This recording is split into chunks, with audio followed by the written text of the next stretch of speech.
جب ہم سوچنے کی طرف جاتے ہیں تو ہمارے سامنے دنیا دو گروہوں میں تقسیم ہوئی بھی نظر آتی ہے۔ ایک گروہ وہ گروہ ہے جو لوگوں کو اتحاد کی دعوت دے رہا ہے، یکجہتی کی دعوت دے رہا ہے، اور ایک گروہ وہ گروہ ہے جو لوگوں کو لڑانے کی دعوت دے رہا ہے۔ اتحاد کے لیے دلیل دینے کی ضرورت نہیں ہے، یکجہتی کو ثابت کرنے کی ضرورت نہیں ہے۔ انسان کی عقل سلیم، چھوٹے چھوٹے بچے بھی ایک دوسرے کے ساتھ جمع ہوں تو ان سے بھی پوچھا جا سکتا ہے لڑ کے رہنا چاہتے ہو یا مل کے رہنا چاہتے ہو؟ بچے بھی کیا جواب دیں گے کہ ہم ایک دوسرے کا خون بہا کے رہنا چاہتے ہیں؟ بچے بھی کہیں گے ہم مل کے رہنا چاہتے ہیں۔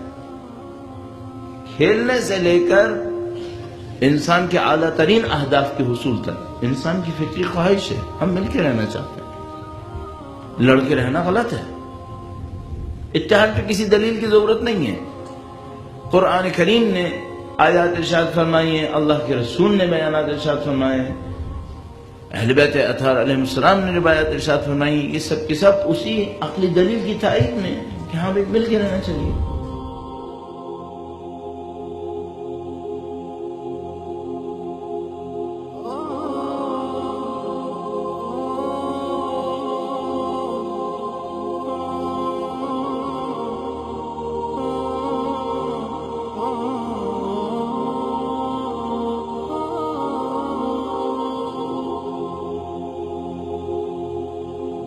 انسانوں کو خلق نہیں کیا گیا کہ وہ جانوروں کی طرح لڑیں ایک دوسرے کے ساتھ چھوٹے چھوٹے مسائل کے اوپر۔ انسانوں کو خلق کیا گیا کہ وہ مل کے رہیں، اپنی زندگی کو گزاریں۔ سوال یہ ہے کہ پھر اختلاف ہے کیوں؟ آیا مثال کے طور پر ایک انسان جو ایک خاص طرح سے سوچتا ہے دوسرے انسان سے یہ توقع کرے کہ وہ بھی بالکل جس طرح میں سوچتا ہوں ویسے سوچے؟ ایسا یہ ممکن نہیں ہے۔ آپ کے ذہن میں ہے کہ انسانوں کو آئیڈینٹیفائی کرنے کے لیے مختلف طریقے استعمال ہوتے ہیں۔ ایک زمانے میں فنگر پرنٹس سب سے زیادہ ریلائبل طریقہ تھا۔ آج کل کے زمانے میں فنگر پرنٹ سے بڑھ کر مثلا ڈی این اے ٹیسٹ استعمال کیے جاتے ہیں۔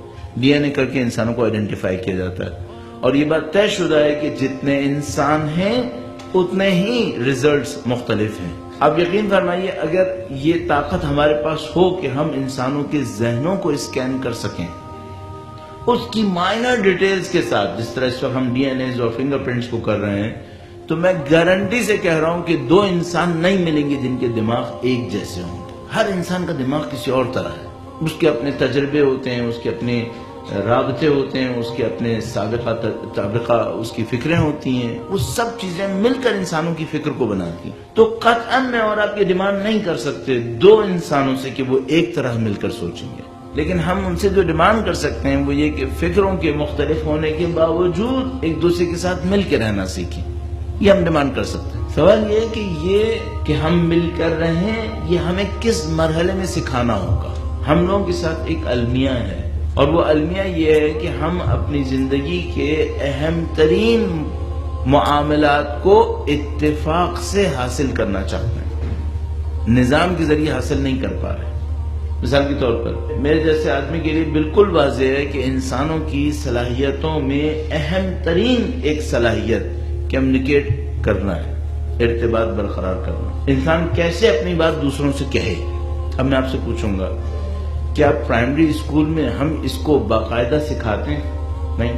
سیکنڈری میں، کالج میں، یونیورسٹیز میں ایون کہیں پر بھی نہیں۔ تو یہ صلاحیت کیسے آئے گی؟ ہم چاہ رہے ہیں اتفاق سے آئے۔ اسی طریقے سے آپ چاہتے ہیں بچے نظم و ضبط سیکھیں۔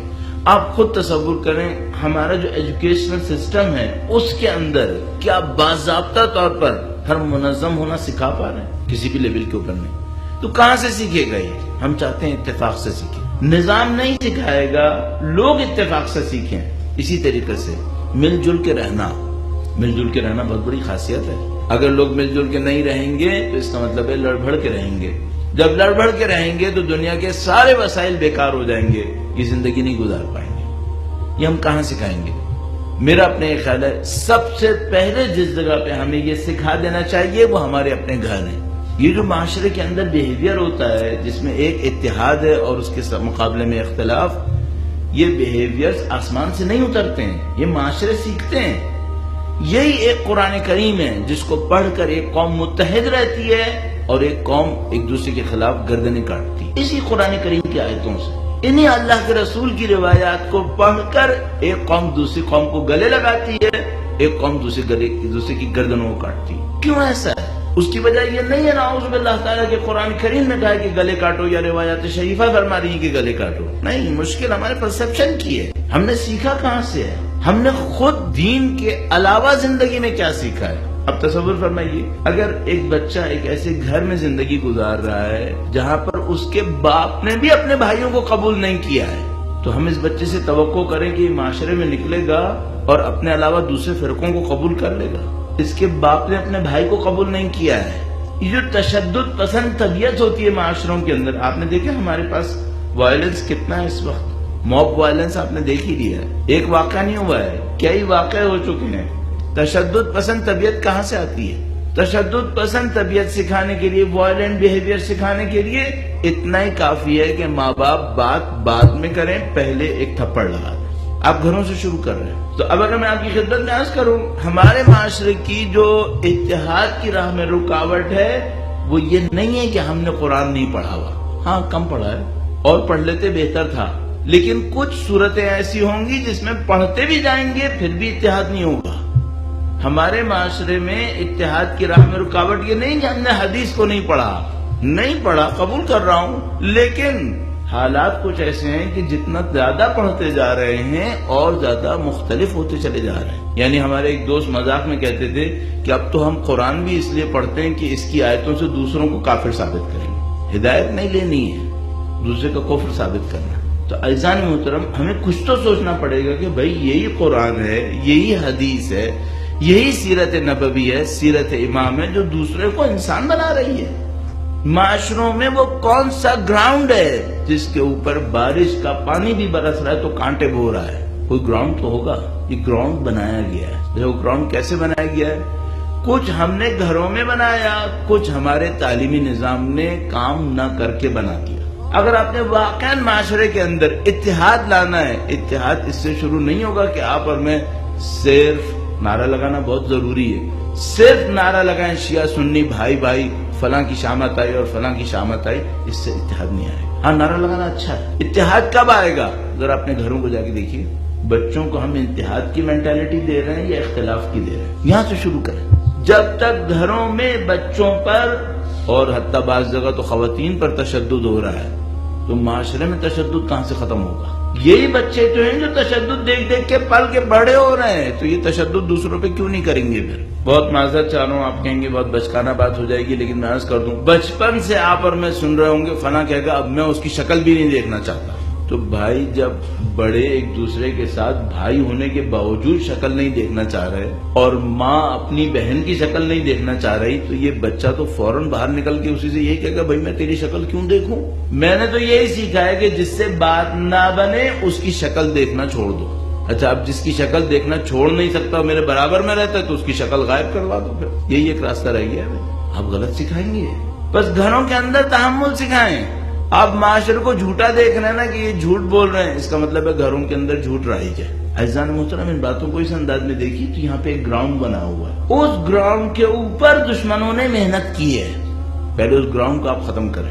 اچھا، انہوں نے نظام ایسا بنایا کہ آپ گراؤنڈ ختم نہ کر سکیں۔ وہ گراؤنڈ ختم ہونا تھا تعلیمی نظام سے۔ یہ جو میں نے آپ کو خاصیتیں بتائی نا، دنیا کے سارے ملکوں میں تھی، دنیا کے سارے ملکوں میں لوگ ایسے ہی تھے، لیکن آخری 150-200 سال کے اندر دنیا کے مختلف ملکوں نے اپنے اپنے تعلیمی نظام کے اندر ایسے کام کیے جن سے ان سب چیزوں کا خاتمہ ہوا۔ فرانس کے اندر، امریکہ میں، انگلینڈ میں، ان سب کے تعلیمی نظام نے کوششیں کر کر کے اپنی اپنی آبادیوں سے ان چیزوں کا خاتمہ کیا ہے۔ اور ہمارے ساتھ جو بدقسمتی کی وہ یہ کہ ہمارے تعلیمی نظام میں ان کو ختم کرنے کا کوئی پوائنٹ نہ چھوڑا، نتیجے میں ہم مبتلا ہیں۔ مثلا آیا ہمیں تحمل سکھایا گیا ہے؟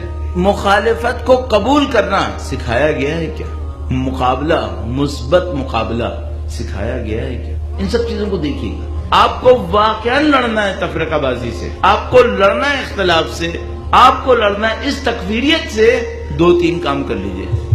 نمبر 1، جذباتیت کم کرنے، عقل پسندی زیادہ کرنے۔ کیوں؟ جذباتیت وہ گراؤنڈ ہوتا ہے جس کے اوپر ایک قوم کو بیوقوف بنانا بہت آسان ہوتا ہے۔ نمبر 2، جیسے جیسے آپ کے اندر عقل پسندی بڑھنے لگے گی، آپ کے اندر ایک اور کوالٹی بڑھے گی جس کو ہم کہتے ہیں تحمل اور بردباری۔ جیسے جیسے آپ کے اندر تحمل اور بردباری بڑھے گی، خود بخود آپ تسلیم کرنا شروع کریں گے۔ یہ جو ہمارے دوست ابھی کہہ رہے تھے نا کہ ہمیں ایک دوسرے کو تسلیم کرنا ہوگا، شیعہ کو سنی کو، سنی کو شیعہ کو، یہ تحمل اور بردباری کہلاتی ہے۔ اور یہ کہاں سے سیکھے گی؟ یہ میں نے آپ سے عرض کیا، یہ عقل پسندی سے آئے گی۔ اچھا آپ تصور کیجئے، آپ اور میں کسی جلسے کے اندر جاتے ہیں جس کا ہدف یہ تھا کہ ہم نے تکفیریت سے لڑنا تھا، فرقہ واریت سے لڑنا تھا، اور وہاں جتنی تقریریں ہوں وہ ساری کی ساری جذباتیت کی ہوں، تو اس کا مطلب کیا ہے؟ میرا جیسا آدمی ان تقریروں کو سنتے ہی سمجھ جاتا ہے یہ ان سے لڑنے کی طاقت نہیں رکھتے۔ کیوں؟ ان کے خود کے اندر اتنی جذباتیت ہے، نامعقولیت ہے، یہ کہاں ان لوگوں سے لڑیں گے؟ وہ اسی کے گراؤنڈ پہ تو کام کر رہے ہیں صاحب۔ کیا مجھے یاد ہے ایک دفعہ کراچی میں ٹیکسی میں جا رہا تھا تو وہاں پہ کچھ روڈز بن رہی تھیں، تو میں نے اس سے کہا کہ دیکھو اب روڈز بن رہی ہیں نا، اب کراچی کا ٹریفک بہتر ہو جائے گا۔ اس نے کہا نہیں، اس سے بہتر نہیں ہوگا۔ تو میں سمجھا جیسے ٹیکسی ڈرائیور معمولاً ہوتے ہیں، ہر بات میں چیک چیک نیک نیک کرتے رہتے ہیں، اس طرح کی حرکتیں کر رہا ہے۔ تو میں نے اسے کہا کیوں بھائی ٹریفک کیوں صحیح نہیں ہوگا؟ کہنے لگا کہ سڑکیں چوڑی ہونے سے کچھ نہیں ہوتا، جب تک لوگ ایک دوسرے کا احترام نہیں کریں گے ٹریفک صحیح نہیں ہوگا۔ آپ آل سعود، آل یہود، امریکہ اسرائیل کو گالیاں دیتے رہے نا، نعرے لگاتے رہیں، اس سے اتحاد نہیں آئے گا۔ گالیاں دینا تو اچھا نہیں ہوتا، نعرے لگانا بہت ضروری ہے، نعرے لگانا ضروری ہے، لیکن اس سے اتحاد نہیں آئے گا۔ اتحاد کب آئے گا؟ جب ایک دوسرے کو برداشت کرنا سیکھو گے، جب ایک دوسرے کو احترام کرنا سیکھو گے۔ اچھا ابھی ہم لوگ یہ باتیں کر رہے ہوتے ہیں، ابھی تھوڑی دیر کے بعد یہاں کہیں تبرک اور نظر نیاز کے اوپر کھانا بھی شروع کروں تو پھر لڑنا شروع کر دیں گے۔ جیسے ہی میں یہ سین دیکھتا ہوں میں کہتا ہوں اس کا مطلب ہے سارا جلسہ بیکار گیا، یہ لوگ وہی ہیں جو پہلے تھے، ابھی تک وہی ہیں، ان میں کہاں تحمل آیا؟ تصور فرما رہے ہیں؟ آپ کو معاشرے کی مشکل سے لڑنا ہے نا، تو اس کی مشکل کی جڑیں یہاں تک گئی نہیں ہیں، اندر سے لڑیے گا۔ اوپر کہنے سے معاملہ حل نہیں ہوگا انشاءاللہ۔